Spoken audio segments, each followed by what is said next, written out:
Começa agora o BTCast. Teologia é nosso esporte.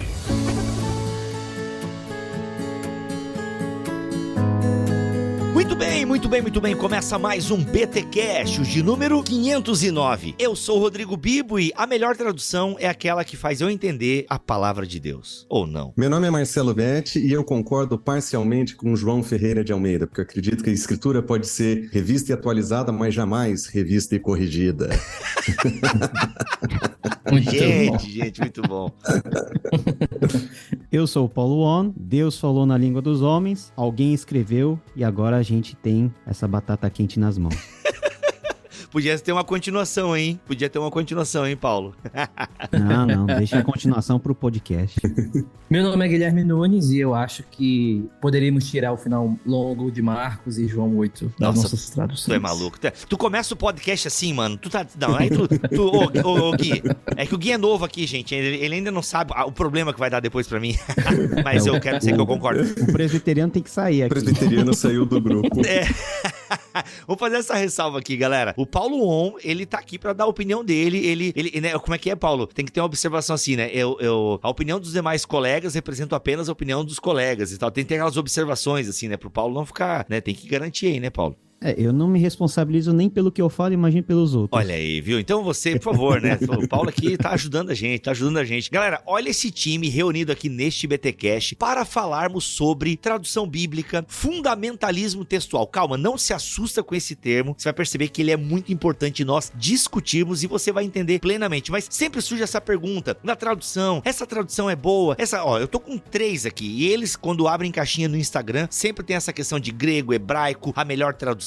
Qual tradução eu devo comprar, se essa tradução é boa e não sei o que. Então a gente vai responder ou não essa pergunta neste BTcast. Estamos com esse time aqui sensacional, dessa galera que entende de Bíblia, de crítica textual, de grego, de hebraico, enfim, gente, vai ser aquele programa para ouvir mais de uma vez. E eu tenho certeza que é o tipo de programa que roda nas faculdades de teologia aí. Sim, muito obrigado a você que está estudando teologia e o seu professor. Obrigado você, professor, que nos indica para os seus alunos aí. Muito obrigado pela coragem e pela confiança, tá bom? Simbora para os recados paroquiais, daqui a pouco a gente volta.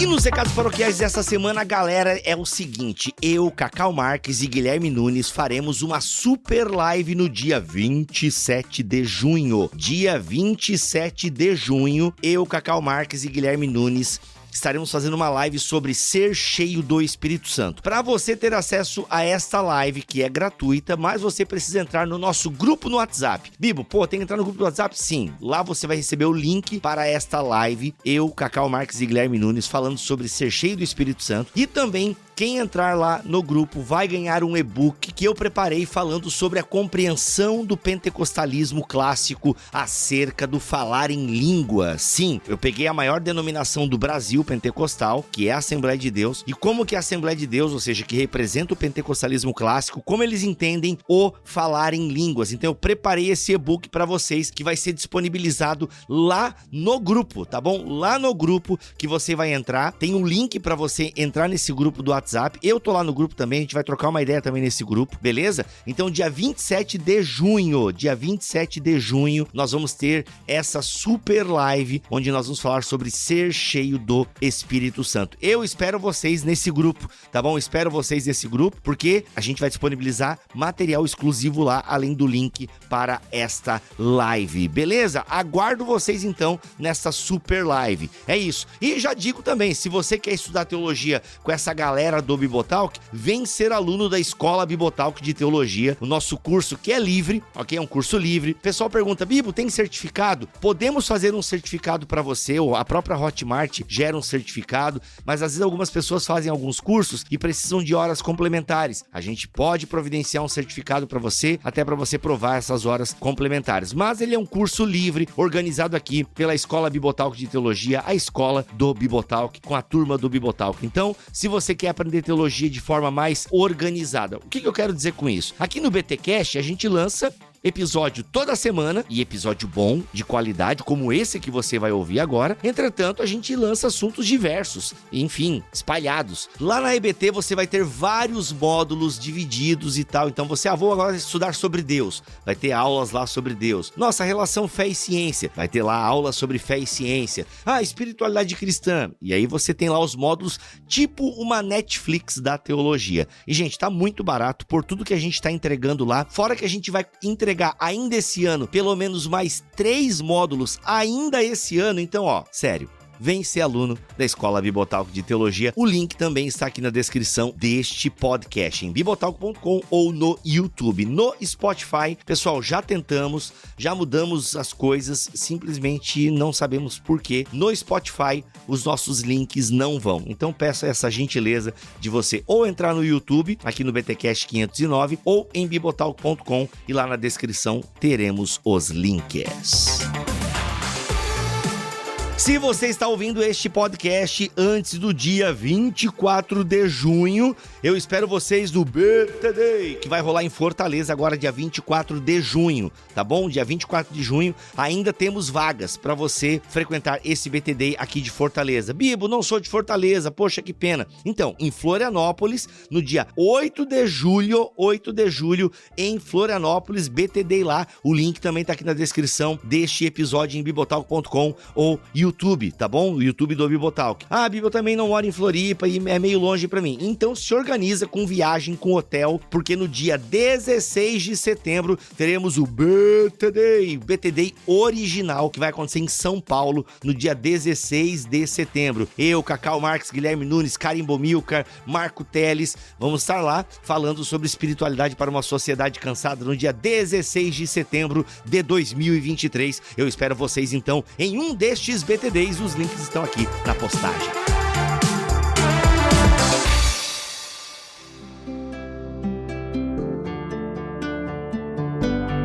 Muito bem, meus amigos, essa pergunta, a gente começou o podcast, vai começar o podcast com essa pergunta simples, né, sobre tradução da Bíblia. Mas antes, só para tirar aqui qualquer dúvida de quem está nos ouvindo, já com unhas e dentes e já está pronto para discordar de nós, todos nós aqui acreditamos na inerrância da Bíblia, na inspiração da Bíblia, Bíblia como palavra de Deus, e aceitamos a autoridade da Escritura, o cânon como ele foi formado, com ressalvas, como já podemos ver aqui como podemos ver aqui na entrada do senhor Guilherme, mas aceitamos aquilo que a igreja aceitou, e a Bíblia é a palavra de Deus, certo? Tá muito claro isso aqui, quem acompanha vocês nas redes sociais, quem já leu os livros que vocês escreveram, já ouviram vocês aqui no podcast. Aliás, temos podcast sobre o cânon, temos podcast sobre inspiração e inerrância, só você procurar aí que nós temos podcast na casa Bibotalk. Mas vamos lá, Marcelo Berti, quero começar com você, já que você escreveu uma série de textos no seu Instagram sobre fundamentalismo textual, e aí convidei você e os demais amigos aqui para a gente, antes de falarmos de fundamentalismo textual, que é uma coisa um pouco mais técnica, começar com algo que é bem chão de igreja mesmo, e as nossas caixinhas no Instagram são inundadas por isso. Para quem não entendeu o que é caixinha do Instagram, existe uma rede social chamada Instagram, tinha pelo menos em 2023, onde nós, para termos maior interação com a nossa audiência, abríamos caixinhas de perguntas e respostas, e sempre, tem que contextualizar, porque a galera pode estar ouvindo isso aqui em 2045, e a rede social já o Orkut voltou, tá ligado? Sei lá, mas vai que... Os dinossauros já voltaram, né? Os dinossauros... Olha aí, tudo. Olha aí. Não, eu não duvido. E aí é o seguinte, a gente tinha essa pergunta, né? Qual a melhor tradução da Bíblia? Então, Marcelo Berti, queria começar por você, pastor de igreja, com certeza já ouviu isso da sua membresia. Qual a melhor tradução em português? E eu já sei que tu não vai responder essa pergunta de imediato, porque antes de chegar na resposta a essa pergunta, tem uns preâmbulos aí que são muito importantes. Então, por gentileza, vamos começar. O pessoal aqui da igreja costuma falar que eu sou perito em introdução. Antes de responder uma pergunta, eu tenho que dar uma explicação. Né? Para não ter dúvida, né? Tá certo? Exato. Certo? Exatamente, vamos lá. Eu gosto de começar a responder essa pergunta considerando o que é traduzir. Eu acho que a grande maioria das pessoas presume que tradução é uma coisa só, um processo simples, né? Como se fosse a substituição de palavra de uma língua para uma outra palavra em uma outra língua, né? Eu acho que traduzir, em última análise, eu acredito que é interpretar. A traduzir é uma forma de interpretação porque não existe concordância e confluência entre diferentes linguagens. Quando nós nós lemos os títulos dos filmes do nosso Netflix, né, quando nós passamos pelo nosso perfil, a gente percebe que o nome muda bastante, o sentido muda bastante. Às vezes nós vemos expressões dos nossos filmes em inglês que, quando traduzidas na nossa legenda, são explicadas para o nosso público. E esse tipo de situação, que é bem corriqueira na linguagem comum do dia a dia, também acontece com a tradução de livros antigos, especialmente os livros em que foram escritos em linguagens que não são correntes mais. Então nós precisamos entender que, quando nós encontramos um texto antigo, hebraico ou grego, hebraico do Antigo Testamento ou grego do Novo Testamento, nós vamos precisar interpretar aquele texto, e esse processo de interpretar o texto nós vamos chamar de traduzir, porque nós vamos tirar da língua original e nós vamos transcrever em um outro idioma, e eventualmente nós vamos precisar interpretar essa informação. Para ilustrar isso, eu poderia usar, por exemplo, de traduções das escrituras para línguas indígenas, por exemplo. Quando nós chegamos de uma cultura que nunca conheceu uma ovelha, como é que você explica o Cordeiro de Deus que tira o pecado do mundo? Você pode trazer as palavras, mas se você não explicar as palavras, as pessoas terão muita dificuldade de entender o que é um cordeiro, né? Qual que é o lugar do cordeiro, o símbolo do cordeiro, o que é pecado, o que é mundo, que até mesmo o conceito de mundo é distinto. Então, traduções para línguas ágrafas, por exemplo, que acontecem no movimento missionário, entendem isso perfeitamente, porque eles precisam fazer esse tipo de aproximação linguística e interpretar, considerando o público-alvo. E para o português não é muito diferente. Mesmo quando nós traduzimos o mais perto possível das palavras, ou como eventualmente se diz, né, palavra por palavra, nós também estamos interpretando, e tem alguns exemplos engraçados disso que a gente pode ver no decorrer da nossa conversa aqui. Se isso já acontece com o inglês, né, galera? Tipo, a palavra, eu lembro que o último AUE que eu acompanhei, já tem tempo, né, porque eu também não fico acompanhando sempre, mas a palavra worship, né, worship, ela tem, né, diferentes traduções para o português, mas aí o J.K. Smith utilizou num sentido que a galera não entendeu, e aí teve um negócio com a tradução lá no Você é Aquilo que Ama, não sei o quê. Então, assim, se acontece em duas línguas vivas, imagina a gente falar de o grego e o hebraico bíblico, que não é o mesmo de hoje, né? O grego do Novo Testamento é o koiné, e o hebraico, sei lá que hebraico que é aquele lá do tempo antigo, que não é o mesmo de hoje, né? Ou é o mesmo hebraico, não, né? Não é o mesmo hebraico. O que nós temos hoje é o hebraico moderno. O que nós temos na Bíblia, a gente convenciona chamar de hebraico clássico, né? Mas são formas de linguagem antigas que ninguém mais reproduz hoje de forma corrente. Tanto o hebraico quanto o grego mesmo são manifestações linguísticas do passado, há muitos milênios atrás, e isso é um dos complicadores que nós temos em todo o processo de tradução, que é você tentar trazer o sentido das palavras, o significado das ideias para a nossa língua. E isso pressupõe você fazer uma grande aproximação de contextos que são diferentes, de mundos que são diferentes. Então, muitas vezes, nessas interações que a gente tem nas caixinhas do Instagram, né, nos Twitters, em que as pessoas não entendem a dimensão e a profundidade do negócio, as pessoas acham que tradução é apenas você pegar um dicionário e se debruçar na correspondência exata daquilo que o dicionário ele coloca como o significado primário, e você traz e você vai fazendo uma colagem de traduções primárias, sem considerar que, por exemplo, uma palavra ela pode ter vários significados, muitas vezes significados antagônicos entre si, dependendo do contexto. Você tem que considerar como que essa palavra era utilizada em um determinado âmbito, por exemplo, geográfico. Isso acontecia muito, por exemplo, no mundo helênico, em que o império era vasto, os povos dominados eram diversos, e a utilização, por exemplo, de uma palavra era diferente em Atenas, era diferente na região da Galácia, era diferente na região da Palestina. Então, como que você vai definir qual que é a semântica correta de uma palavra? Não é apenas lendo o dicionário. Então, tem muita gente que idolatra o dicionário, faz coleção de dicionário e acha que você saber o significado da palavra e você colocar de forma até textual, na ordem sintática que aparece nas línguas originais, é um exercício de tradução, e uma tradução fiel, e uma tradução que reproduz aquilo que é a ideia principal do texto, quando que não. Então, essa é uma grande, vamos dizer assim, falácia. Então, é uma arte que você tem que sintetizar muito bem aquilo que você entende como o que o texto originalmente significou e trazer para o nosso mundo dentro de uma realidade totalmente diferente de um mundo semita do Antigo Testamento, de uma sociedade greco-romana oriental na época de Jesus. É totalmente diferente. E por isso, o tradutor tem que ter um know-how muito grande de história, de conhecimento linguístico, de cultura geral, que, infelizmente, dentro das nossas discussões rápidas de Twitter, acaba sendo traduzido apenas em discussão do que essa palavra significa. A coisa mais normal que eu escuto, a NVI traduziu errado. Mas como que traduziu errado?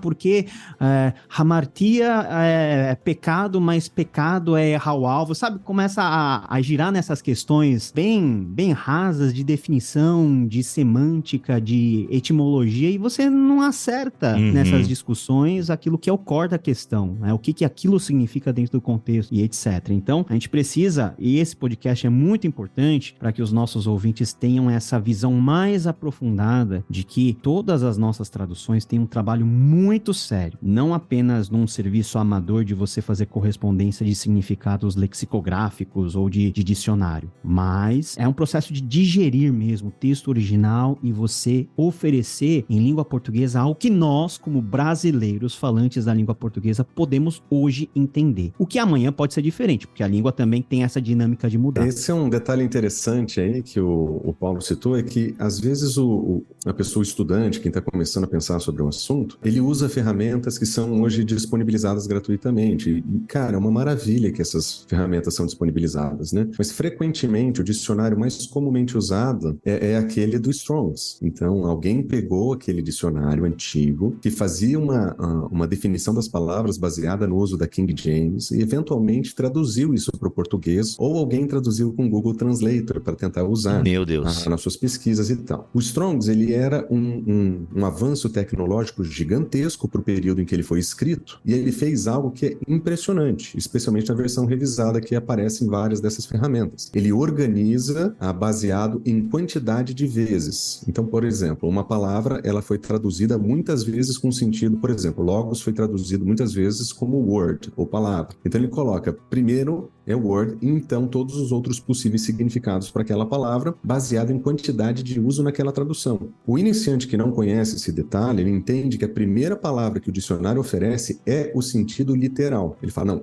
logos significa literalmente palavra. E não é verdade. Literalmente significa um monte de coisas no seu contexto literário, né? João, acho que é 1:10, vai dizer que o mundo não recebeu, né? Como é que é o texto lá? Veio para o mundo... até acho que era importante dar uma olhada nesse versículo, que eu esqueci ele de memória agora. Mas são 3 usos seguidos da palavra logos em contexto, e nós temos 3 sentidos diferentes, sentidos que literalmente são literariamente distintos no mesmo versículo. Olha então, assim, só tentar olhar qual é o termo mais usado em uma tradução em inglês e corresponder isso com português e chamar isso de literal, não é traduzir literalmente. É traduzir baseado no uso da maioria dos casos, que é o uso comum, não o uso literal. O uso literal vai ser definido no texto. E no texto nós vamos precisar entender as suas nuances também. Então tá dizendo que o Strong tá meio fraco atualmente. É que assim, o Strong's é uma ferramenta muito antiga. Ele foi profundamente importante no passado. Se eu não estou enganado, é 1890 quando foi produzido. Entendi.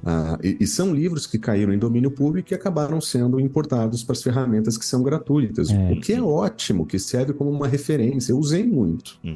Mas não é uma referência. Você não poderia usar essa ferramenta para dizer esse é o sentido literal. Essa palavra tem que ser traduzida assim, porque pode ser que naquele contexto que você estuda, você está lendo exatamente o lugar em que a tradução foi feita, não baseado na maioria, mas no contexto. Sim. Então a tradução literal no contexto não é aquela que foi usada na maioria das vezes, o que é um desafio para a tradução, né? Roberto, é importante dizer que, embora tenha o seu valor, por exemplo, você citou nominalmente Strong, o Strong ele não é usado em meios acadêmicos como fonte confiável de informação. Isso já há muito tempo. Aliás, até dicionários que no século passado eram considerados, né, como padrão, dicionários teológicos, o Kittel, por exemplo, no Novo Testamento, nem esses são comumente utilizados para análises de tradução. Constantemente nós temos léxicos sendo produzidos. Isso que é o interessante. Então, o conhecimento de palavras, o conhecimento lexicográfico é alguma coisa que também vai se acumulando e vai progredindo ao longo do tempo, porque novos documentos eles vão sendo encontrados, então o sentido de uma palavra vai sendo ampliada. Por exemplo, na metade do século passado para cá, o dicionário grego LSJ, né, o Liddell Scott, ele era o padrão. Agora, tem outros que a Oxford publicou, que a Cambridge publicou, que a Brill publicou. Então, é um conhecimento que vai se ampliando, porque a gente tem que falar que gramática e léxico é convenção posterior, né?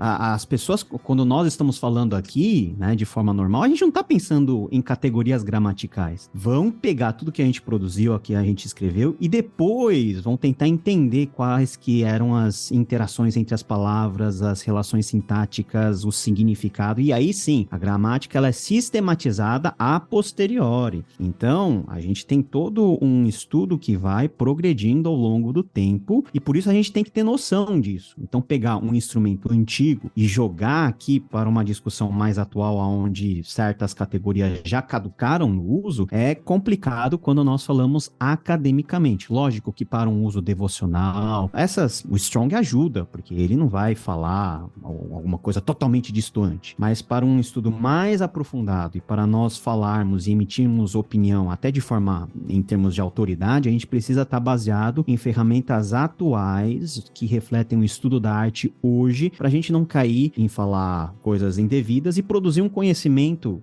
dentro da realidade da nossa igreja, que acaba sendo algo muito distante daquilo que é a realidade dentro da academia. É só aproveitar aqui que eu esqueci o meu versículo aqui, aquela hora, né? João 1,10, desculpa. É João 1,10, de fato, o uso de cosmos, ele estava no mundo, o mundo foi feito por seu intermédio e o mundo não o conheceu, né? Estar no mundo tem uma implicação. O mundo foi feito, ele está falando de um outro aspecto. E o mundo não conheceu, ainda mais um outro elemento, né?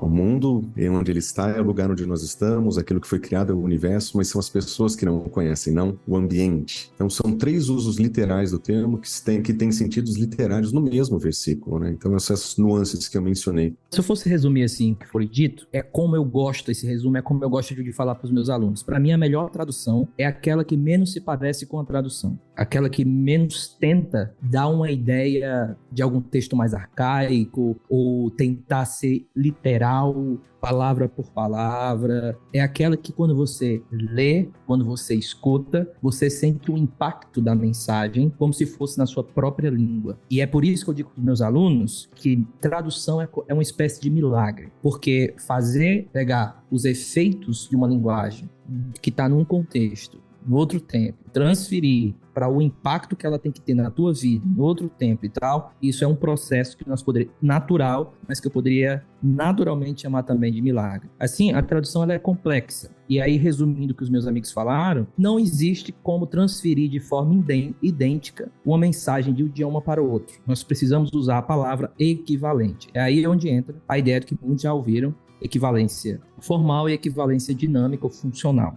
Qual é esse termo de equivalência, para deixar bem claro para quem nos escuta? Equivalente é justamente disso. Todas as traduções, em todas as teorias de tradução, eles concordam que não existe uma forma idêntica de transmitir uma palavra de um idioma para outro. Eu preciso usar o termo de equivalência. Por isso que o que Bert falou no início é muito importante. Toda tradução é uma interpretação, porque eu estou procurando a mensagem Eicomunida, né? Em 58, no principal livro de tradução, ele coloca a definição tradução é uma equivalência natural mais próxima da mensagem de outro idioma. Então é quando eu tento isso. Então, quais seriam os 2 tipos de tradução? Seria aquela mais formal e aquela dinâmica. Infelizmente, a formal, muitas vezes, ela é resumida como se fosse a tradução que tem as palavras mais difíceis, né? Cousa.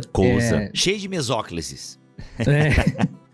E aí as pessoas acham que a melhor tradução é aquela que tem o texto de palavras mais arcaicas. E aí chamam isso de tradução formal, porque segue a forma do texto original, só que em tese isso está errado. Porque quando a gente fala de formal, a gente não está falando de nível de vocabulário, né? O vocabulário é mais difícil, mais fácil e tal. E nem de precisão de tradução, ou seja, essa aqui é mais precisa do que a outra. Nós estamos falando nada mais, nada menos do que ordem gramatical, ordem sintática. A tradução formal, ela segue a ordem sintática de sintaxe, sujeito, verbo e tal, objeto direto do texto original. Ela tenta seguir o mais próximo possível, tá? E aí alguém pode dizer, então isso não é o grande benefício? Isso não torna a equivalência formal superior à funcional? Não. Por quê? Porque o grego não é uma língua que depende da ordem das palavras. Sujeito, objeto e tal. O grego não tem essa necessidade. Então, na medida em que você acha que uma tradução ela é melhor porque ela segue a ordem das palavras do grego, você perde o ponto, porque o grego, basicamente, em termos de ordem de palavras, é diferente do português, que depende muito do sujeito estar em primeiro lugar, ou do inglês, que depende muito de uma pergunta ser feita de forma invertida.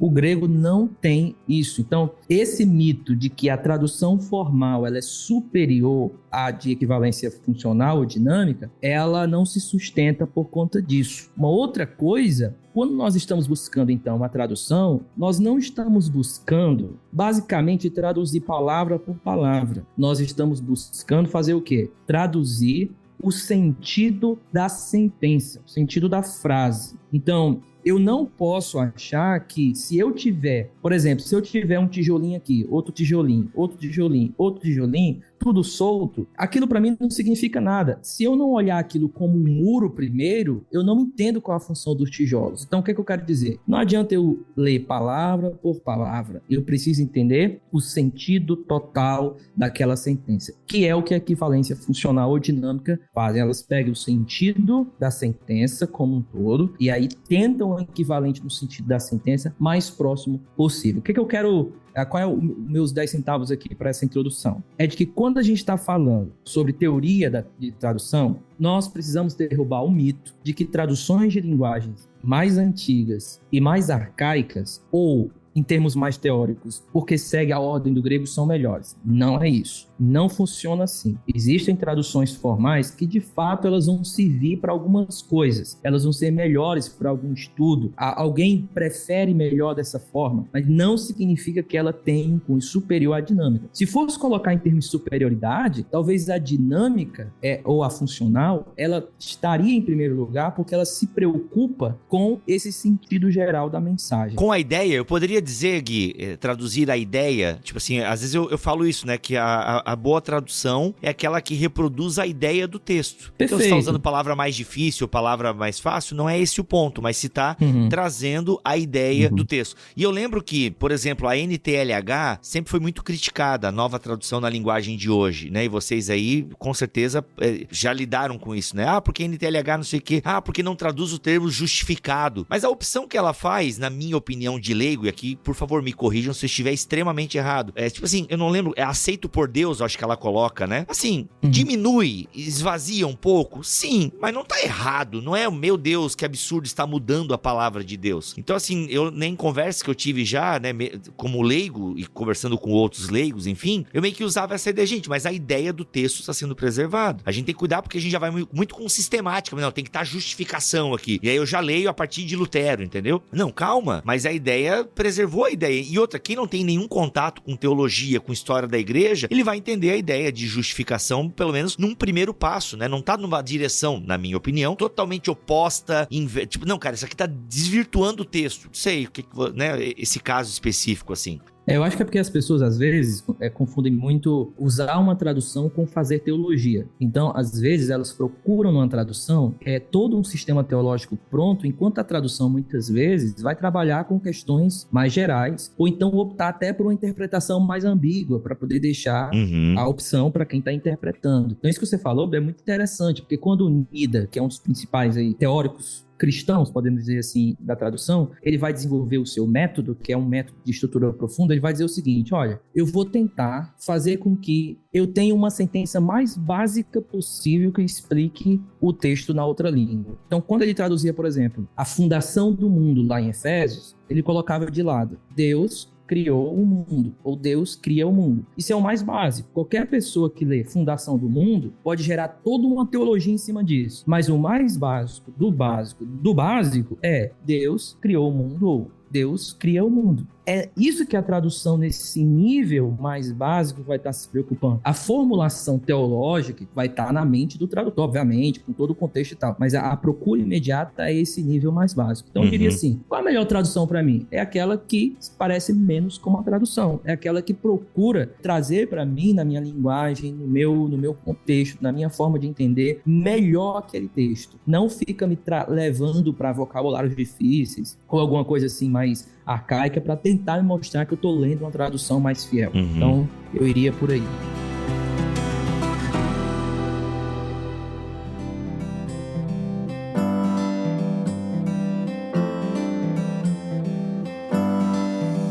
Ó, só para clarificar o meu texto, é Romanos 1,17, né? Texto clássico da justificação pela fé. E a NTLH, segundo eu vi aqui no site bo.net.br, eu estou sem uma cópia física aqui, recorri à internet. Pois o evangelho mostra como é que Deus nos aceita. É por meio da fé, do começo ao fim. Como dizem as escrituras sagradas, viverá aquele que, por meio da fé, é aceito por Deus. Eu acho muito justo, né? Eu acho que tem níveis de traduções para níveis de leituras e níveis de leitores. Exato. Né? Então, nós temos, em língua portuguesa, nós estamos bem servidos em todos. A gente fala mal da NTLH, mas eu sou do tempo em que nós tínhamos a linguagem de hoje, a LH. Nossa. Que era pior do que a NTLH. Então, assim, o que a gente tem já é bom, já passamos por coisas piores. Nossa, né? que é pior, processo... Paulo, eu não aceito, sacanagem. Pô, eu gosto da NTLH. Cara, eu sempre recomendei a NTLH pra quem tá começando. Eu não tô falando da NTLH, eu tô falando da LH. Ah, tá, LH. Então essa eu nem LH conheço. É lá, década de 90 pra trás. Meu Deus do céu. Né? Que era uma tradução bem difícil, né? Difícil assim, de defender. Difícil assim, de defender, era fácil de ler. Foi a primeira Bíblia que eu li de capa a capa. Eu era um adolescente, jovenzinho, e ganhei essa Bíblia e li de capa a capa. Viu? Por isso que tá crente até hoje. Pronto, melhor defesa da LH aí, ó. A graça de Deus é um negócio surpreendente. Né? Porque eu tinha dificuldade, eu não era um bom leitor quando adolescente, e aquela Bíblia foi simples para entender, e para mim foi bom. Então hoje, por exemplo, eu entrego a NTLH para Melissa, minha filha, usar. É a Bíblia que a gente decora versículo junto. A gente estuda o catecismo de fé de Westminster. Deus o livre, quer dizer... Os versículos a gente usa da NTLH e eu faço... Querendo ganhar uns pontinhos com o Paulo, viu, Marcelo? Você viu só? Agora eu ganhei ponto. Por isso que eu sou amigo do Verde, entendeu? Meu Deus. E com o Natan eu fiz o da Nova Cidade, e ele usa a revista atualizada, ele gosta. Ele preferiu assim, porque foi a Bíblia que ele pegou pela primeira vez, então... São opções, né? Então a gente tem níveis. Às vezes a gente tem poesia. Para criança eu não vou dar uma ARA. Eu vou dar uma NVI, uma NVT que eles entendem melhor. Chegando ao ponto, as palavras elas são importantes. As palavras elas transmitem conceitos. Boa, concordo. Então, nós temos níveis de tradução que interagem de formas diferentes e têm propósitos diferentes. A NTLH não tem um propósito de ser uma Bíblia de consulta exegética acurada. Ela quer transmitir num nível mais geral aquilo que é o sentido. Outras versões, elas vão ter mais uma preocupação, vamos dizer assim, não é isso, mas mais uma preocupação formal. Então, a gente tem que considerar toda essa variedade e os propósitos que a gente tem que envolvem isso. O Bert falou, por exemplo, do grego e da flexibilidade muito grande, por exemplo, do ordenamento sintático, né? Por exemplo, sujeito, verbo e objeto. Sujeito, verbo e objeto é uma convenção da língua portuguesa. Se a gente inverte isso, a gente se perde todo. Ninguém entende o hino nacional brasileiro. Por quê? Porque é uma configuração arcaica e que não entra na nossa cabeça. Mas o grego é mais flexível. Pra você ter uma ideia, o hebraico também. No hebraico não tem convenção do que vem primeiro. O mais importante vem primeiro. Então, se eu quero enfatizar o sujeito, eu vou colocar o sujeito primeiro. Se eu quero enfatizar a ação verbal, eu vou colocar o verbo primeiro. Se eu quiser enfatizar o objeto vem primeiro do verbo e vem primeiro do sujeito. Então, se eu fizer um trabalho de tradução literal, no sentido de você teimar com o ordenamento das palavras sintáticas, no português você vai criar vários tipos de problema. Um problema gramatical, porque essa não é a nossa norma culta de escrever as coisas. Outra coisa, é na tentativa de nós traduzirmos e nós expressarmos isso de forma correta em termos de linguagem portuguesa, é lógico que as nuances elas vão ser diluídas. Mas isso faz parte do jogo, porque pressupõe que nenhuma tradução ela é 100% fiel e expressa 100% fielmente a ideia que está expressa no ordenamento sintático e semântico da língua original. Por isso que, num nível avançado disso das Sagradas Escrituras, quem quer ser pastor ou teólogo, você precisa sair da tutela das versões e ir para o original para você saber o que está acontecendo e quais são as decisões que foram tomadas. De acordo com os propósitos que nós temos, com os níveis de leitores que nós temos dentro da igreja, todas as opções que nós temos sobre a mesa são opções válidas, que obedecem metodologias diferentes, que têm propósitos variados. Agora, a gente tem que saber manejar corretamente todas essas coisas e não achar que porque eu não traduzi num certo ordenamento, a Bíblia deixa de ser mais literal ou menos literal. Por exemplo, no hebraico e no grego não tem ideia de vírgula. Não tem pausa de vírgula. Vírgula é uma convenção pontual nossa. Então, no hebraico é tudo e. E fez isso, E fez aquilo outro, E. Tem uma corrente de 20 Es. Isso também a gente vê no texto grego. Se você for traduzir colocando E em tudo, o texto vai ficar insuportável de você assimilar. Você não vai entender nada. Por quê? Porque você colocar E em tudo, formalmente é errado, não é a norma culta da língua portuguesa. Você vai substituir por vírgula, você vai substituir vários aspectos que gramaticalmente são uma coisa nas línguas originais por outras, porque é a forma de nós entendermos na língua portuguesa. Então, não é aquele negócio, eu traduzo palavra por palavra e coloco no ordenamento das línguas originais que eu vou entender literalmente o que está acontecendo. Eles, os hebreus, entendiam dessa maneira, mas nós hoje, no século XXI, nós temos a língua portuguesa, que é uma língua extremamente mais complexa em termos gramaticais do que é o hebraico, com certeza, e também em muitos aspectos do que é o grego. Nós vivemos em uma cultura mais analítica, por exemplo, o falante da língua inglesa é muito mais prático e direto, gasta muito menos palavra para expressar as ideias. Nós, a tradição portuguesa, a gente fala muito para expressar uma ideia mais curta. Então, tudo isso tem que ser considerado para nós avaliarmos se existem traduções boas ou traduções menos boas. Lógico que pode existir, dependendo da metodologia, dependendo da nossa perspectiva, mas a discussão é muito mais profunda do que simplesmente a palavra, ordenamento sintático. Não, tudo isso faz parte, mas é algo muito maior que entra em teorias de tradução que o Nunes falou, que entra em todo o propósito do ordenamento e das articulações semânticas que o Bert se referiu. Uma curiosidade nesse caso, Paulo, é que muitas dessas questões que são relacionadas às vírgulas, né, aos cais, aos vavs aí dos nossos idiomas originais, eles se tornam questões de interpretação. Então, eu coloco uma vírgula aqui ou eu coloco um ponto? Se eu coloco um ponto, esse é um ponto para um novo parágrafo ou é um ponto para continuar o mesmo parágrafo? Onde está o parágrafo? Então, eu lembro que quando eu comecei a estudar no seminário, os meus professores me diziam que eu tinha que entender o sentido da palavra, o sentido da sentença e colocar isso dentro de um parágrafo, porque o parágrafo é a unidade fundamental da pregação. Sim. Aí você fala, puxa vida, é verdade, se eu não entender o parágrafo, eu não vou entender o que aquela frase está fazendo naquele contexto. E aí você começa a estudar um pouco mais, para conhecer um pouco melhor as línguas originais e descobre que o parágrafo é uma convenção artificial e que as traduções diferem nos parágrafos. Se você abrir qualquer dessas versões contemporâneas, você vai descobrir. Eles pontuam em lugares diferentes, eles usam vírgulas em lugares diferentes. Eventualmente, um editor acha que é uma pausa de ponto e vírgula, o outro acha que é um bastão, o outro acha que é um ponto. Um acredita que o argumento cessa ali, começa um novo parágrafo, o outro acha que continua, porque é o mesmo conceito. Só a questão de onde você coloca a pontuação do nosso contexto e da nossa linguagem já é um trabalho impressionante de interpretação. Com certeza. E as nossas traduções divergem nesse sentido. Então, é importante... Por isso que eu prefiro a NVI. A NVI tem unanimidade aqui. Só o Bibo fica na linguagem de hoje. Do nada, né? Mó discussão aqui. Mó discussão, aí o cara vai de uma...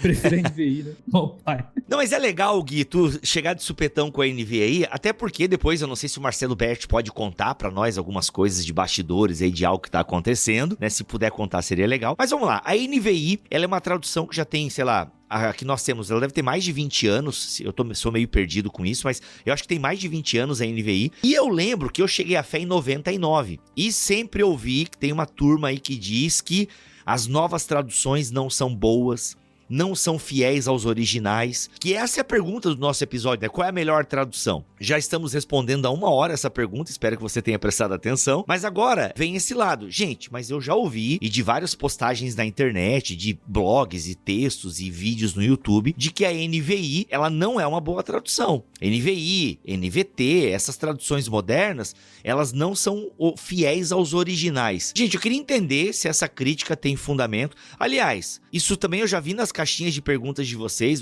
tendo que defender um pouco alguma coisa aí, porque tem a galera aí que é o fundamentalista textual, talvez vou usar aqui o texto do Marcelo Berti, mas não. Para esses irmãos, qual é então o texto original, sabe? É só aquela corrigida e fiel, não sei o quê. Mas vamos lá, respondam pra mim por gentileza. Por que que dizem que a NVI, vou usar a NVI como base, mas vale pra NTLH, vale pra NVT? Por que que a NVI não é uma boa tradução, dizem esses irmãos e irmãs aí? Eu acho que existem 2 níveis de resposta para isso. O primeiro é a comum, aquela que a gente ouve por aí, e aquelas críticas que são de fato feitas por pessoas que conhecem e têm opiniões diferentes sobre como o processo de tradução deve acontecer. No primeiro nível, é curioso você me fazer essa pergunta, porque semana passada eu estava com 2 pastores e um deles se referiu à NVI como a nova versão inventada, né? Então, assim, não é Nossa, somente... sensacional. Não concordo, mas achei genial. Não é genial, né? E aí ele falou assim, e a NVT é a nova versão transformadora do texto, né? Ninguém mais sabe o que o original dizia, né? Transformou tudo. Então, existem as críticas populares, as críticas convencionais que eventualmente são feitas por pessoas que não conhecem a linguagem antiga e não entendem o processo de tradução. Por isso que a gente fala muito sobre essas questões, ou até mesmo detalhes, porque de fato, sem o conhecimento de causa, é muito difícil você dizer se aquilo é bom ou ruim. Você precisa conhecer um básico de linguagem e de tradução para fazer a avaliação da qualidade de uma tradução. Então, não é porque a Bíblia é o nosso livro que qualquer cristão está plenamente apto a dizer qual é uma tradução boa e ruim, baseado na fidelidade que ele tem ao Senhor. A fidelidade da tradução ao texto depende de critérios técnicos que precisam ser desenvolvidos. Então, nesse nível onde as pessoas criticam mais, que aparecem mais nas mídias sociais e tal, a principal razão tem a ver com o que o Guilherme explicou. Nas tomadas de decisão do processo de tradução da NVI, por exemplo, eles não seguiram aquilo que ele chamou de equivalência formal, mas eles optaram por uma equivalência dinâmica e, em alguns lugares, eles foram até um pouquinho além e explicaram o texto. Então, a NVI não teve problemas em lugares onde o texto é difícil de trazer não somente as palavras, mas uma possível interpretação do texto. Quando essas coisas aconteceram, eles deixaram notas dizendo, ou com uma variação mais próxima aí dessa formal, como uma alternativa de tradução daquele texto. Então, esse tipo de procedimento para pessoas que acreditam que o texto só tem um sentido, uma única ordem, tem que ser muito formal ou literal, esse tipo de procedimento foi profundamente criticado. Então, acho que grande parte do que a gente escuta por aí pertence a esse ambiente. O que você acha, Guilherme? Você que é o favorito da NVI aí. Não, perfeito. Eu acho que é isso mesmo. Acho que o grande ponto da desconfiança das pessoas é justamente na questão se a linguagem é mais fácil ou não. Parece que a discussão está sempre assim. Se a NVI utiliza algo que a linguagem parece ser uma conversa, parece que agora gerou-se uma desconfiança. Por quê? Porque, peraí, isso aqui está muito informal, seria que as pessoas usam. Ou então tem um momento ali textual onde a NVI coloca uma nota e diz assim, ou isso aqui, opa, peraí, e agora? Está criando incertezas no texto. De onde vem essas incertezas? Está colocando em xeque a palavra de Deus. Deus não preservou o seu texto? Deus não preservou manuscritos específicos para poder, hoje, a gente ter certeza que é a palavra de Deus? Então, acho que o Silberto falou, e que explicação maravilhosa. Eu acho que grande ponto da desconfiança é justamente isso, achar que a equipe que está trabalhando por trás de uma tradução tem sempre uma teoria da conspiração, algum tipo, para perverter o texto, para fazer com que o texto vire, então, algo aí transformador, né? o texto transformado, ou assim por diante, né? Então, essa desconfiança, ela é maléfica, em certo sentido. Deixa eu só contar um testemunho bem rápido para o Berto continuar esse ponto. Uma vez eu fui pregar numa igreja, numa certa cidade, e um irmão estava vendendo a Bíblia no ônibus, e ele dizia assim, olha, pastor, vim aqui não vender para o senhor, mas vim dar essa Bíblia para o senhor, porque essa aqui é a Bíblia de Deus, essa aqui é a Bíblia inspirada. Aí eu fiquei assim, poxa, e aqui eu preguei agora, né? Porque eu tinha acabado de pregar e eu comecei a ficar desconfiado, porque eu sempre preguei na NVI. E ele disse, não, essa aqui é a Bíblia da Sociedade Bíblica Trinitariana e essa aqui é a Bíblia da Verdade. E aí eu comecei a fazer algumas perguntas para esse irmão sobre a história do texto. Mas você não sabe o que tem por trás desse texto aí da Trinitariana, então mesmo por trás da NVI. Ele diz assim, sei sim, aqui tem o texto preservado e aqui tem um texto corrompido na NVI. E aqui, agora, Deus está tentando restaurar o seu texto através dessa tradução específica. Esse cara não percebia o problemão que ele estava gerando quando ele chegava no ônibus e dizia para pessoas que não tinham nada a ver com a fé, de que essa é a Bíblia verdadeira agora, porque aquela que os crentes que seriam irmão deles estão pregando são Bíblias erradas, né? Então, assim, as consequências disso que o Best trocou no fundamento para gerar até o irmão vendendo Bíblia no ônibus é muito grande. Por isso que isso é algo muito sério para a gente entender. Então, isso aí vem a minha pergunta, né? Porque essa questão de a NVI, essas novas traduções, elas se baseiam em textos originais diferentes do que essa... Gente, quando eu ia falar dessa galera, mas eu não tô falando de forma pejorativa, tá? Porque às vezes cansa falar desses irmãos e irmãs. Mas essa turma, né? É diferente, são manuscritos... E aí, quais são esses manuscritos deles, que eles dizem que são mais puros e tal? Tem essa discussão ou não? Todos eles partem dos mesmos manuscritos originais? Porque eu lembro que tinha uma discussão, né? Não, porque a NVI vem do texto Receptus, essa aqui vem de um texto que é mais puro e tal. Ou não, já ouvi coisa errada aí também pelo caminho. Me ajudem. Eu tô esperando o Paulo se manifestar, né? Não, vai firme. Vai, Bert, eu sei que tu quer falar, não precisa ficar pausando pra saber se o Paulo ou o Guilherme vai falar. A gente sabe que tu quer começar. Teu microfone tá lindo, você comprou um microfone novo, você tem que valorizar isso aí, cara. Eu acho que a questão, quando ela transcende as questões formais de tradução, quando nós passamos do limite da teoria em que se traduz ou o modo como foi traduzido, quando nós saímos desse universo e caímos na questão do texto base, a principal queixa que se faz contra a NVI é que ela usou o que nos nossos dias as pessoas chamam de texto crítico. Então, por ter adotado uma versão crítica do texto original, ele já começa no lugar errado, porque o texto crítico é a versão errada do texto verdadeiro. Então, na mente popular comum, existem duas traduções do texto das Escrituras. Uma preservada pelo Senhor e a outra corrompida pelos homens e eventualmente corrompida por Satanás, dependendo de quem faz a afirmação. Então, aquela que foi verdadeiramente preservada por Deus, geralmente é a Bíblia específica de algum grupo e a partir dela se criticam todas as outras. Então, usando o exemplo do Guilherme, o indivíduo que provavelmente tinha uma revista corrigida e fiel da Sociedade Bíblica Trinitariana, ele entendia que o único texto verdadeiro de Deus estava ali e que todas as outras vinham de manuscritos que haviam sido deturpados ou pela ação, dependendo de quem vai defender, né? A ação dos homens que erraram e corromperam, ou ainda uma inferência maligna de que Satanás é o responsável por essa distorção. Deixa eu oferecer dois exemplos.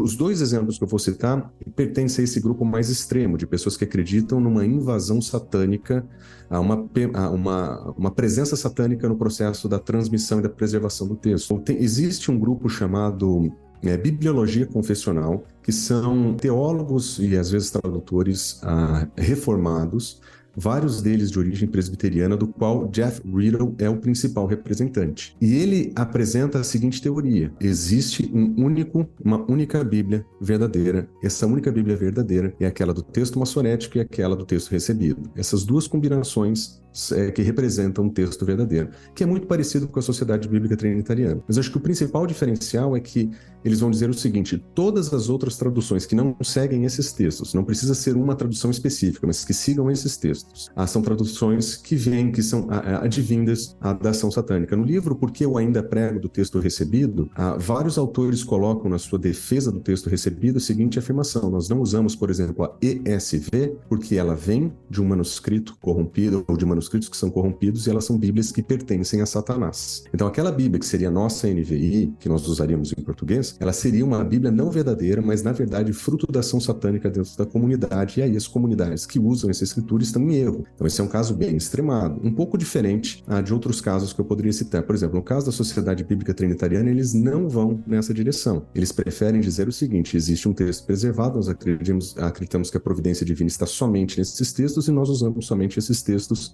mesmo que eles tenham diferenças entre si no seu processo de impressão, nós preferimos esses textos porque eles são o texto que a igreja sempre usou. Então, nesse segundo grupo, as pessoas realmente acreditam que por toda a história a transmissão por toda a história da igreja. A igreja verdadeira, não a igreja qualquer igreja. A igreja verdadeira sempre usou o texto verdadeiro, e o texto verdadeiro é um só, e sempre o mesmo. Esse é o texto da Reforma, esse é o texto que nós precisamos usar. Então, quando você tem essa teoria de onde vem o texto, de como a tradução tem que ser feita, qualquer tradução que não siga esse padrão de textual, de forma textual ou de texto original, ela já está errada. E se ela seguir essa forma errada e ainda traduzir de uma maneira mais dinâmica, ela cometeu a dupla falta, a pior falta possível. Ela, de fato, não representa a palavra de Deus. E o que me impressiona é que, de acordo com essa teoria, em última análise, quando nós usamos manuscritos corrompidos, traduções dinâmicas,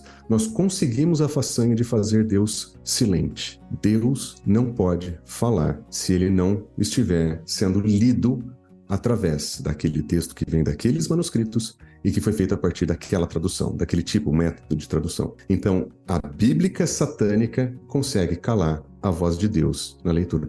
Essa é a conclusão inevitável de pessoas que vendem, que abordam, né, como o Guilherme falou ali para falar. Então, esse tipo de postura é uma postura terrivelmente perigosa por causa dos efeitos que ela gera, não somente no indivíduo que lê, mas também no indivíduo comunitário, na comunidade onde ele vai pertencer, e nessa relação que essa comunidade vai ter com outras comunidades ou outras pessoas que pensam diferente. E esse é um grande problema, acho que o principal problema que isso vai gerar. Então isso seria o fundamentalismo textual, certo? Que você acabou de descrever basicamente aí em rápidas palavras. Bert, só para ficar bem claro na mente do ouvinte agora, quais são então, você disse que para os irmãos que acreditam que a voz de Deus está somente então nos dois manuscritos, que é o Recépticos e o Massorético, é isso? São esses dois manuscritos que a galera diz que são os inspirados por Deus e guardados e preservados pela igreja. São esses dois, certo? Massoréticos do AT e o Recépticos do Novo Testamento. Check? Isso, o texto massorético, aí tem versões distintas dele, cada um vai escolher a sua versão do texto massorético. Já começa aí. Ou o manuscrito principal, né, já vamos encontrar teorias aí. Mas o texto Receptus, ele também tem diferentes versões. Geralmente se convenciona a versão de 1881, que foi produzida por Scrivener logo depois do lançamento do texto de Westcott and Hort. Então ele transforma o texto, essa é uma informação importante. O texto recebido do Scrivener é uma tentativa de transformar em grego o texto da King James. Então, considerando todas as opções de tradução que os tradutores da King James fizeram, considerando tudo o que eles fizeram ali quando lidaram com variantes textuais, qual seria o texto grego daquela tradução? Então, a versão de Scrivener, que geralmente é tida como a referência, ela nasce desse processo de transformar em grego o texto inglês da King James, tentando responder a pergunta qual é o texto que eles usaram em última análise. Porque o texto dos tradutores da King James não era o texto do texto recebido do dia da tradução, que era a versão de Stefanos e Beza, que era a que eles usariam. Mas como eles encontraram diferenças textuais entre essas versões e eventualmente usaram a Vulgata Latina e eventualmente usaram Testemunho dos Pais da Igreja, em alguns lugares o texto da King James não corresponde de maneira direta a nenhum texto grego impresso. Então era necessário que um texto grego impresso fosse produzido para esse fim. Scrivener fez isso. Em todos os lugares onde ele apresenta divergência com versões anteriores, ele deixa em negrito e eventualmente ele adiciona uma nota. Esse é o texto usado na Almeida Corrigida e Fiel, publicado pela Sociedade Bíblica Trinitariana no Brasil. Ou seja, um texto grego que foi forjado para dar suporte para a King James em inglês, meio que um caminho contrário.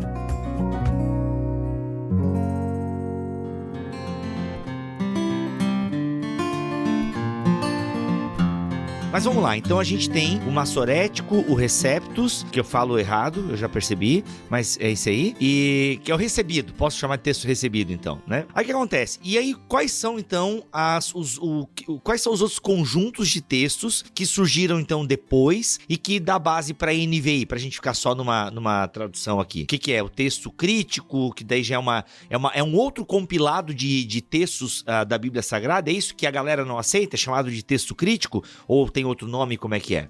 Bom, eu posso falar também de novo, já que o Paulo está olhando para mim, né?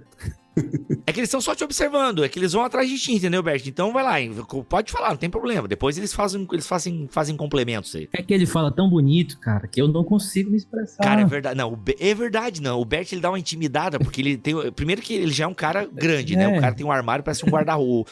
As costas parecem um guarda-roupa. Aí o cara fala bonito, comprou um microfone novo. Pô, aí a gente tá valorizando isso aí, Bert, entendeu? Cortou o cabelo, inclusive, pra gravação. Muito obrigado. O que acontece foi o seguinte... no processo, como o Guilherme já mencionou, o Guilherme e o Paulo já mencionaram que nós encontramos coisas novas pelo caminho. Hoje nós sabemos quais são os manuscritos usados por Erasmo, nós sabemos quais foram os manuscritos usados por Estefanos, nós sabemos os manuscritos usados por Beza na produção do texto Receptus, nós sabemos como o Scrivener fez a sua versão, nós conhecemos as histórias dos textos impressos dos nossos dias. E essas alterações, elas nasceram a partir de descobertas novas. Então, quando se produziu aquilo que hoje é o grande ofensa para as pessoas, o chamado texto de Westcott and Hort, em 1881, eles trouxeram um texto que questionava a primazia do texto recebido. Eles não foram os primeiros a fazer isso, eles não foram os únicos que fizeram, mas eles ganharam a fama de serem aí os perpetuadores aí dessa inferência de Satanás. Os dois hereges, os defeituosos, os que andam contra a igreja, eles produziram um texto para desqualificar o texto autorizado e o texto de sempre da igreja. E a partir de Westcott and Hort, então, as traduções contemporâneas deixaram de seguir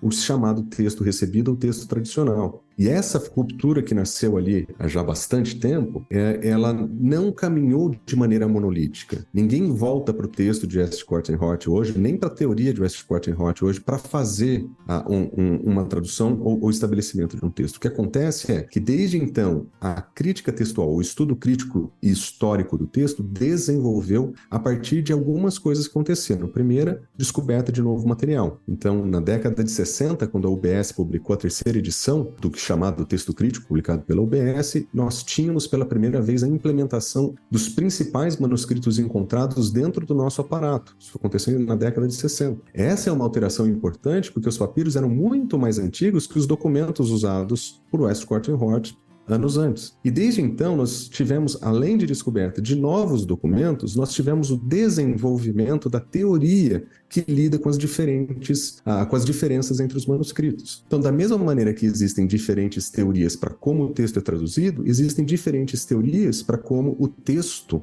é identificado de maneira crítica. Então, o método crítico, ou eventualmente chamado método crítico, não é uma coisa só. São várias teorias distintas. Aí as pessoas dizem, não, elas são distintas, mas elas são todas muito parecidas. Exato. Como são parecidas todos os textos resultados das mais diferentes versões. Se você pegar a versão do texto recebido mais dura e rígida e pegar a mais aberta ou abrangente versão do texto de um método crítico, você vai perceber que no final do dia nós temos basicamente o mesmo Novo Testamento. Se você pegar em termos de palavras, nós estamos falando de um número de palavras muito pequeno de diferenças textuais. É cerca de 2% do tamanho do texto é diferente. Então, por mais distinta que sejam as versões, elas sempre vão ser parecidas porque nós sempre estamos falando do mesmo texto, nós estamos falando dos mesmos textos, na verdade, no Novo Testamento, nós estamos falando dos mesmos autores, os mesmos livros, mas nós temos divergências de como o processo histórico aconteceu, coisa que hoje nós conseguimos explicar muito bem no Novo Testamento pela quantidade de informação que hoje a gente tem. Então nós descobrimos muitas coisas, nós desenvolvemos métodos e acho que tem uma terceira parte que eu não tinha pensado no princípio, mas que acho que é importante mencionar. E nós aprendemos a classificar esses manuscritos. As muitas classificações de manuscritos do passado, elas tinham poucas categorias. Nós dizíamos que tinha um texto chamado bizantino, um texto chamado neutro, né, na teoria de Westcott and Hort, e tinha um texto chamado assírio, e aí tinha os nomes, eram genéricos. Hoje nós conseguimos olhar dentro daquilo que se chamava texto bizantino e encontrar várias famílias textuais distintas. Tem a família 1, tem a família 13, mas até onde eu tenho conhecimento, nós vamos identificar pelo menos alguma coisa entre 15 e 35 diferentes linhas de transmissão dentro desse chamado texto bizantino. Existem muitas variações dentro desse próprio grupo de manuscritos, ou seja, hoje nós temos muito mais precisão para ver e interpretar analisar os manuscritos e interpretar os diferentes resultados que isso pode levar. Então, no fundo, Bibo, são essas as questões. São as questões relacionadas ao desenvolvimento da teoria, não só da tradução, mas da formação do texto. E aquelas teorias que não seguem o plano tradicional do texto recebido, eles são teorias que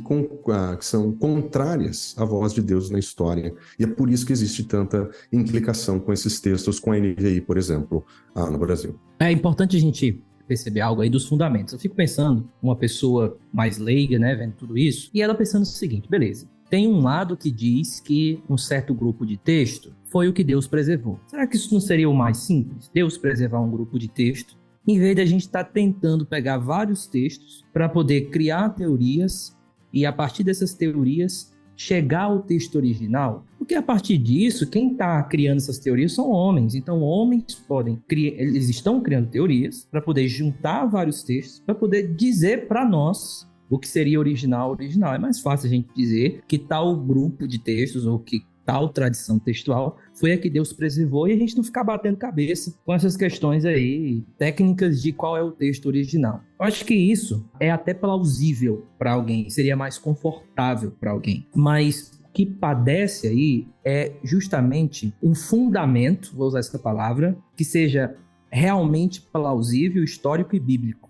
Em que sentido? Na medida em que uma galera diz que Deus preservou tal grupo textual, tal família textual, tal, e esse é o que a gente deve seguir, a gente deve perguntar, ok, Deus preservou essa maioria de textos, mas a grande pergunta é, onde é que nós temos biblicamente estabelecido de que esse grupo específico seria o grupo no qual Deus estabeleceria o texto original? Onde é que nós encontramos na Bíblia, em termos de definição do que seria Deus preservar a sua palavra, de que seria numa tradição majoritária dos maiores textos, do texto da maioria, que seria ali que Deus preservaria o seu original, o texto original, a sua intenção. Nós não encontramos isso. Então, perceba o ouvinte de que a discussão aqui não é aquilo que é mais plausível à minha mente, é aquilo que tem mais sentido em termos históricos e evidencial, ou seja, na evidência, o que é que nós temos? De fato, tem um texto que, porque foi usado na Reforma Protestante, esse deve ser o texto que nós devemos usar hoje, mas a pergunta é, e antes da Reforma Protestante, o que é que tinha? Como é que a igreja lidava com isso? Então, o que eu posso dizer para você seria mais ou menos assim, para simplificar. Quando nós dizemos que Deus preservou a sua palavra, nós devemos ter em mente que os autores bíblicos não têm em mente a transmissão do texto. Quando eles falam que eles são inspirados por Deus e ali é a palavra de Deus, eles não estão falando em termos de o que vai vir depois, de transmissão. Eles estão falando daquilo que eles estão escrevendo ali, na hora. O processo que vem seguinte, alguns vão dizer que é um processo sobrenatural, de Deus preservando uma linhagem de manuscritos, e outros vão dizer o seguinte, não, peraí galera, Deus, nessa parte pós-escrita, nós podemos analisar por meio de processos naturais, e aí é que está o milagre, que por meio de processos naturais e de análises técnicos do texto, como qualquer outro manuscrito, a gente consegue encontrar aquilo que nós chamamos de a palavra de Deus para nós hoje, no sentido lato, ou seja, aí o que qualquer um pensa, né? Então, o que eu quero dizer, se por um lado você acha melhor de que é melhor para a minha mente de que Deus tenha preservado tal família textual, eu digo para você, é melhor para a minha mente, por meio de um processo natural, de vários outros manuscritos, a gente perceber que quando a gente aplica técnicas de crítica textual, a gente chega a isso. Então, para mim, o processo natural ele é mais milagroso do que tentar desenvolver uma espécie de fideísmo por acreditar de que Deus preserva um texto em sua maioria. Então, assim, eu vou deixar o Paulo falar, o Marcelo falar, mas a ideia é a seguinte, eu acho que existe aí uma falácia histórica e uma falácia lógica, como Gordon Fee aponta no seu mais famoso aí manuscrito, no seu paper, né, artigo contra texto majoritário e afins, texto recepto. Mas a falácia histórica é, Deus preservou essa família. E como é que vocês sabem? Não, a gente sabe porque a gente sabe. E por que é o texto da maioria e não os outros? E por que se é a maioria, por que não entra as outras traduções também, que são bem maiores do que ela, né? Então, e qual a maioria, E qual a maioria? Então, são várias coisas aí. Essa é uma pergunta importantíssima, porque, primeiro, esse negócio que o Guilherme falou é muito importante. Bom, Deus preservou nessa linha. Beleza, como é que você sabe? E como ele falou, não é uma questão de inspiração. Deus não revelou essa informação, não está no texto. Uhum. Então, se não foi pelo texto, como é que você sabe? E geralmente ninguém sabe. Então, esse é o texto da igreja. Como é que eu sei que esse é o texto da igreja? A igreja não leu hebraico no período medieval. Como é que eu sei que esse era o texto da verdadeira igreja? Não sei. Então, assim...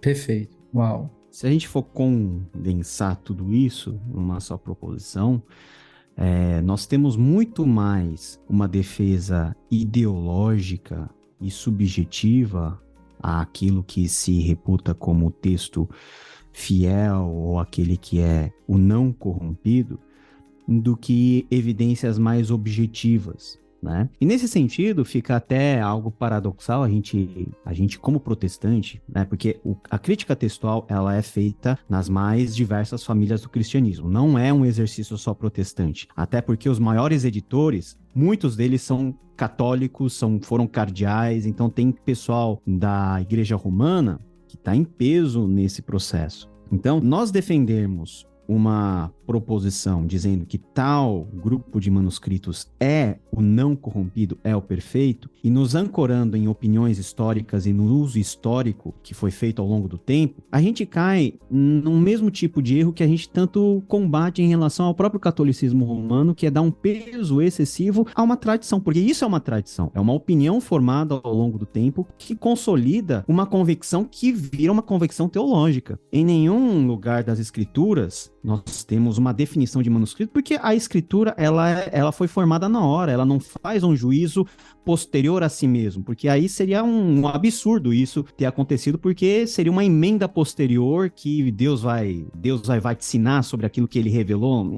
É como se fosse o processo canônico. Então é muito mais paixão, vamos dizer assim, utilizando com cuidado essa terminologia, uma paixão ideológica, né, a defesa de ideias, a defesa de paixões e de tradições, do que algo mais objetivo relacionado a um cômputo geral de toda a história do cristianismo. Beleza, nós falamos texto hebraico, que é o texto mais padrão, né, que nós temos, que é o texto massorético. Mas o texto massorético não é um texto recente dentro da tradição do judaísmo. É produção dos massoretas já na Alta Idade Média. Antes, nós não temos muitas evidências de textos anteriores que estão bem preservados e numa maneira íntegra. Na década do século passado, se descobriu os manuscritos do Mar Morto, que são hoje muito utilizados para uma comparação textual para a formação de traduções sérias do Antigo Testamento. Por quê? Porque os manuscritos do Mar Morto foram escritos na época contemporânea a Jesus, no período lá, no miolo que nós temos dos acontecimentos anteriores à vida de Jesus, enfim. Então, por antiguidade, é um documento muito importante. Agora, a igreja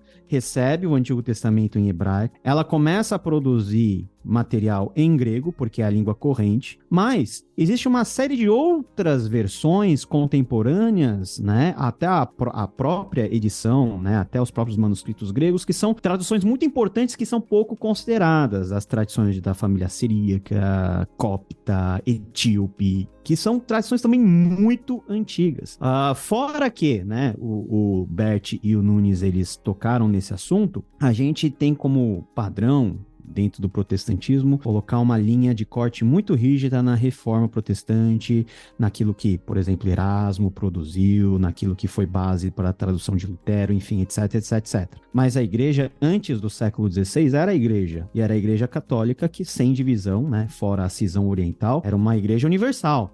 E dentro dessa igreja, a tradução, e é tradução mesmo, o texto formal padrão não é nem o texto em hebraico, nem o texto em grego, era o texto em latim, que é uma tradução do Antigo Testamento e do Novo Testamento em ambas as línguas originais, na língua latina, que é a língua oficial da igreja. Então, e aí, como que a gente considera esse fator?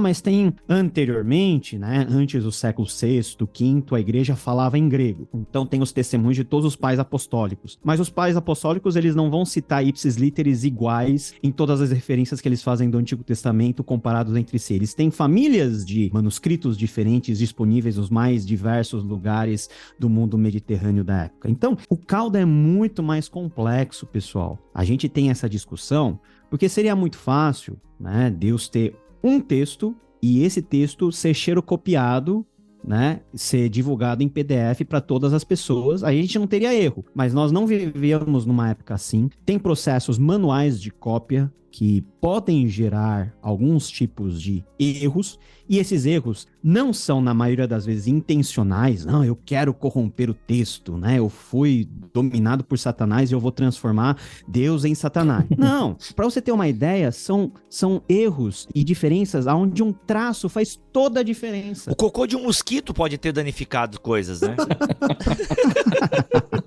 O traço que corta um O pode mudar o O para um teta, né? A tradução de um pronome relativo para o nome de Deus. Então, é coisa muito pontual, muito pequena, né? Que a gente tem toda a arte da crítica textual que vai chegando, comparando, analisando, para nós tentarmos chegar a um texto original que, em tese, nós não temos. Nós não temos o texto autógrafo que, né, Moisés já morreu há muito tempo, né? Moisés não tem, Paulo não tem, nem de João, que foi o último, nós temos. E foi da providência de Deus não termos esses textos, porque esses textos provavelmente virariam artigo de idolatria de luxo. O que nós temos? É um processo orgânico de transmissão, onde Deus, que falou por meios naturais, ele também transmite de formas naturais, se acomodando às contingências humanas, e essas contingências humanas, elas pressupõem diferenças que possam existir em um texto com o outro, mas não há nada objetivo que, biblicamente e da forma de uma teologia da revelação, nós possamos definir assim, não, é isso e o resto é pecado. Nós não temos isso. E se nós não temos isso, nós, nas nossas melhores capacidades, devemos fazer todo o esforço possível para comparar tudo que nós temos para chegarmos naquilo que razoavelmente haja um consenso de que, não, esse é um texto de qualidade. Não é o texto que veio direto da pena dos autores bíblicos, mas é o que, na nossa máxima potência e limitação, podemos chegar perto. Esse é o exercício de uma teoria, de uma prática de crítica textual que, por diversas mitologias e por diversas formas de fazer crítica textual, nós podemos chegar. Eu acho muito legal isso que o Paulo está falando, porque quando nós trabalhamos da perspectiva que as pessoas chamam de texto crítico, que não é talvez um reducionismo, mas acho que por propósito de comunicação é suficiente, nós não estamos dizendo que nós precisamos tirar coisas das escrituras. Nós entendemos que esse processo histórico acrescentou coisas às escrituras. Então hoje nós temos 105% de texto do Novo Testamento. Esses 5% que fazem diferença, que a gente fala, olha, nós entendemos que esses aqui não estavam no começo. Eles poderiam estar na Reforma, eles poderiam estar em boas traduções, eles poderiam estar na história recente da igreja, mas provavelmente não estavam no início. Então não é tentativa de remover texto da escritura, é de não oferecer ao escriba a autoridade de Deus. Então quando eu coloco um texto no meio desse grupo de variações textuais e esses textos e essas variantes elas acabam sendo consolidadas no texto recebido, isso não é uma garantia de que aquilo era o texto original. Então se eu der para aquelas palavras que não são as palavras do autor, eu estou dando autoridade divina para aquilo que o escriba falou. E esse tipo de ajuste fino é importante na análise do texto, porque nós queremos usar as palavras do texto original, porque nós entendemos que é essa que tem autoridade divina. Então, quando o escriba adiciona uma explicação, adiciona uma frase, adiciona uma sentença, ela não é necessariamente errada e, na maioria das vezes, não é teologicamente errada. Na maioria das vezes, elas estão corretas. O que nós questionamos é se aquelas palavras corretas estavam de fato no original, para não correr o risco de trabalhar com a palavra de Deus, aquilo que é a palavra do escriba. Muito bom, muito bom.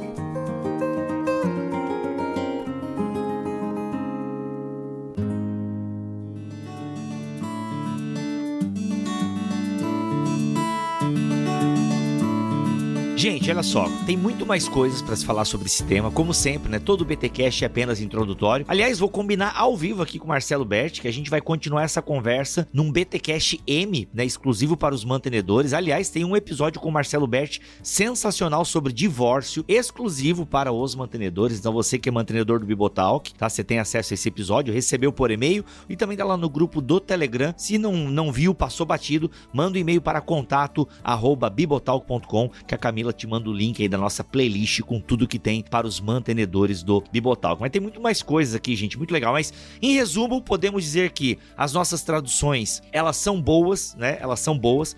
Obviamente que toda tradução tem uma ou outra escolha, né, que a galera da crítica textual não concorda, mas ainda assim tá dentro de um espectro, de uma possibilidade. Então nós podemos confiar nas traduções que temos em português. NVI, NVT, NTLH, todas elas têm a sua fidelidade, por assim dizer, né, ainda que essa palavra possa ser mal compreendida, mas são traduções boas, então não precisa ficar preocupado em achar que só aquela tradução corresponde exatamente à palavra de Deus, pelos motivos que nós já colocamos aqui. Alguém quer uma palavra final? Guilherme Nunes, a sua palavra final, então, depois Paulo On, depois Marcelo Berti, pra gente encerrar esse episódio e o Paulo poder ir buscar as suas crianças na escola.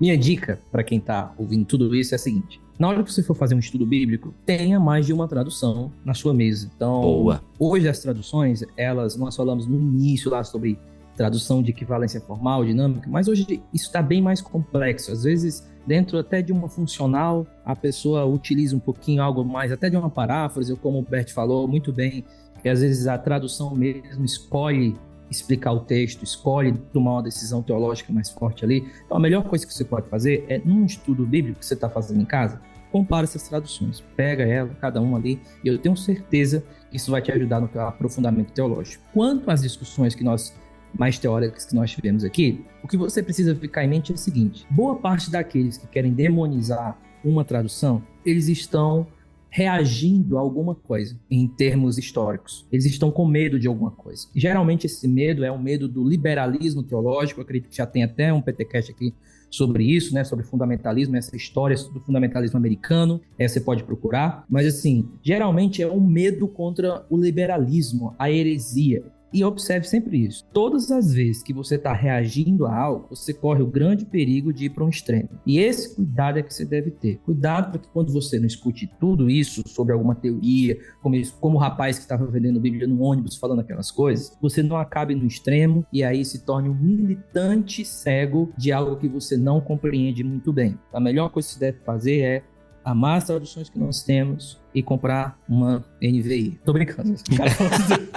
Nossa, cara, tu tá recebendo alguma coisa aí que não pingou na minha conta isso aí, irmão. Tá, eu uso, né? Então, eu tô tentando me redimir, tá porque eu bati tanto na NVI no Instagram que eu tô tentando trazer aqui. Ah, entendi. Sim, o Guilherme tá conversando com o Guilherme do passado, entendi.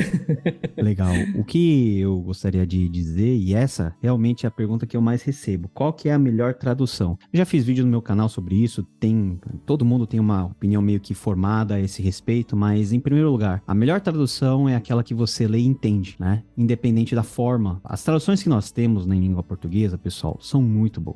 São poucos os países no mundo em que nós temos uma variedade tão grande assim e uma qualidade boa, tanto no texto, mas também na comissão ou nas comissões que fazem parte da produção das grandes versões. Perfeito, bem lembrado, Paulo, muito bem lembrado isso aí. Só um pontinho na rodapé, eu já tive, por exemplo, na Bolívia e em outros países assim, e lá você tem uma ou duas opções de tradução. Então isso você falou sobre essa, não só a qualidade, mas a quantidade em qualidade que nós temos é muito grande. A gente menospreza um pouquinho a produção teológica no nosso país e a produção cultural, mas em certos aspectos o Brasil está em vanguarda na produção daquilo que ele faz em termos de versão bíblica, pelo menos. O ponto é que nós temos que ter a consciência de que cada versão bíblica ela é produzida não com a opinião de uma pessoa e não com uma coloração confessional definida. As comissões, elas são mistas, então tem gente das mais variadas famílias de cristãos, né, protestantes, lógico, mas tem presbiteriano,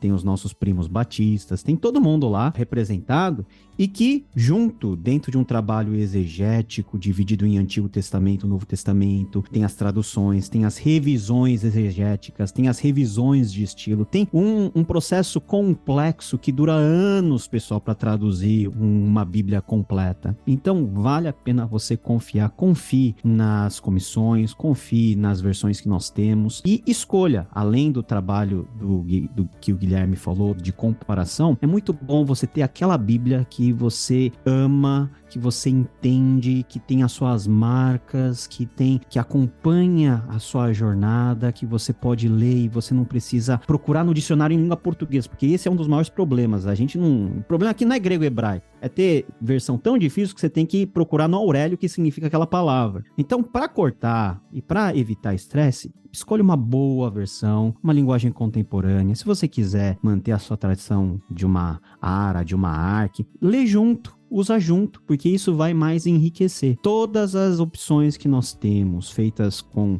casas publicadoras de qualidade, de renome, elas são muito válidas. Mas a melhor é aquela que você lê, entende e ouve Deus falando com você. Eu queria dizer o seguinte: leia a Escritura, ponto. Às vezes a gente fica gastando tanto tempo tentando descobrir qual é a melhor teoria, qual é o melhor processo, qual é a melhor tradução, qual é a melhor equipe, qual é o melhor comitê, qual é a melhor história. E a gente gasta muito tempo tentando ler sobre essas informações e não lê a Escritura. Então, se eu pudesse dar um conselho final para vocês, leiam a Escritura. Alguns anos atrás, o Paulo fez um vídeo respondendo essa pergunta sobre qual é o melhor texto. Isso foi antes do Instagram dele ser hackeado. Eu espero que ele tenha o original desse vídeo, que é muito bom. Revisto e revisado, né? Pois é, a gente tem o Paulo recebido, né? Ficamos sem a versão original dele, né? A gente só tem a versão. Inclusive, é uma inteligência artificial que tá fazendo o papel dele aqui hoje, né? Ficamos sem... Mas ele fez um vídeo muito legal falando sobre uma versão que fala ao seu coração. Nossa, esse vídeo do Paulo é muito bom, porque de fato a Bíblia que fala ao meu coração é a ARA. Eu posso ler a NVI, posso ler a NVT, posso fazer a minha tradução, mas se eu estiver pregando e tiver que falar um versículo de memória, aquele que está no coração sai revista e atualizado. É que essa ARA é o teu coração, né? Nossa, desculpa. Nossa. Mas... de fato, é a versão que fica. E eu descobri recentemente, a primeira versão de Bíblia que você aprende a ler, geralmente é a que fica no seu coração. Então, se você aprendeu a ler na revista Almeida, Corrigida e Fiel, continua lendo um bom texto. Não é um texto ruim, não é um texto corrompido. É um bom texto da Escritura. Se ali você consegue entender e expressar o seu entendimento, cara, continua lendo. Se você está lendo a NVI, continua lendo. Se você se converteu quando ele já estava por aí, né, continua lendo. Não se preocupe tanto com as teorias, até que você tenha que lidar com essas questões de uma maneira mais acadêmica, até que você tenha que lidar com essas questões de uma maneira mais aprofundada. Então, se você não tem essa demanda, não se preocupe muito com isso. Você tem boas alternativas, você tem boas versões. Leia as Escrituras. E não precisa fazer proselitismo de versão favorita. Eu tenho a minha versão favorita, o Guilherme tem a versão dele favorita, todo mundo tem. A do Guilherme todo mundo já sabe, tá bem claro. A gente não tem a menor dúvida, né? A do Guilherme. Mas o importante é que não existe a necessidade de proselitismo de versão. Não existe. Então, eu posso sentar com outros irmãos que leem outros textos sem problema nenhum. E se for convidado para pregar em uma igreja onde aquela comunidade tem um texto específico, eu vou pregar no texto específico daquela comunidade. Não tem a menor necessidade de fazer diferente. Porque não existe...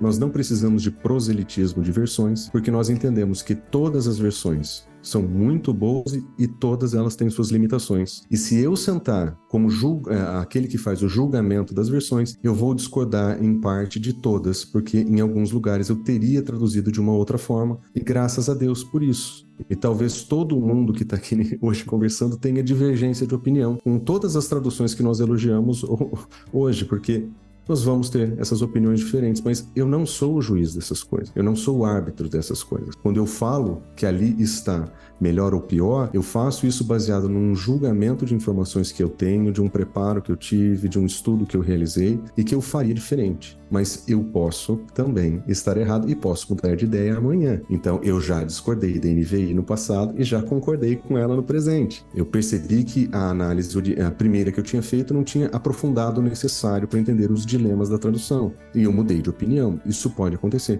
Então, como eu não sou o juiz dessas coisas, leia a Escritura. leia aquela escritura que vai falar com você. Nós temos boas opções. Muito obrigado, Bert, muito obrigado, Paulo, muito obrigado, Guilherme, por compartilhar com a gente aí o que tem ocupado a vida de vocês. Sei que vocês três aí são pastores locais e dedicados aí às línguas originais, enfim, são uma bênção para a igreja brasileira, e eu me sinto muito privilegiado de juntar vocês três aqui neste podcast e compartilhar um pouquinho do que tem aí ocupado a mente e o coração de vocês. Muito obrigado mesmo, e a gente volta aí para um segundo momento, porque crítica... Aliás, gente, que tá gratuito aqueles vídeos, né, Bert? Teu sobre crítica textual no canal do Iago ou tá no teu canal? Não lembro. Tá no canal do Instituto Schaefer de Teologia e Cultura. Instituto Schaefer, é isso. Gente, o Marcelo Bert tem vários vídeos sobre crítica textual, o Guilherme Nunes também tem, Paulo também tem. A gente vai colocar aqui na descrição deste BTcast o canal desses irmãos e tal, e do Bert vou colocar especificamente uma playlist sobre crítica textual gratuito lá, tá? O Iago gastou muito dinheiro e ele reclama que tem pouca visualização. Bora lá então ver esses vídeos do Marcelo Bert, que tem muita coisa do que a gente falou aqui, e em um vídeo bem produzido, aquela qualidade que o Iago sempre apresenta, tá bom? Voltamos na semana que vem, se Deus quiser e assim permitir. Fiquem todos na paz do Senhor Jesus e leia a Bíblia e faça a oração como a gente canta com as crianças.